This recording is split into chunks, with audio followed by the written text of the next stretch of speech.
তাহলে আপনার মানে কি মনে হয় যে খালেদা জিয়া এখন এই মুহূর্তে জীবিত নেই?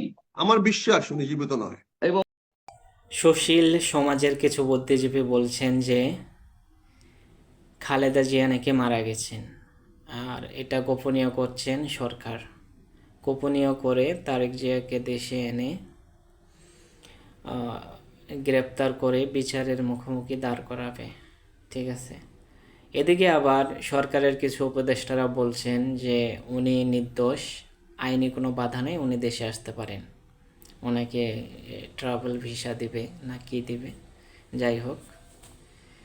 আর বিএনপির কিছু নেতাকর্মীর কর্মকাণ্ড দেখে আমি আশ্চর্য। মানুষ তো 100 বছরও বাঁচে, 105 বছরও বাঁচে, অথচ এনারা প্রেডিকশন করে ফেলেছেন যে জিয়ার জানাজায় নামাজে যত লোক হয়েছিল, এই খালেদা জিয়া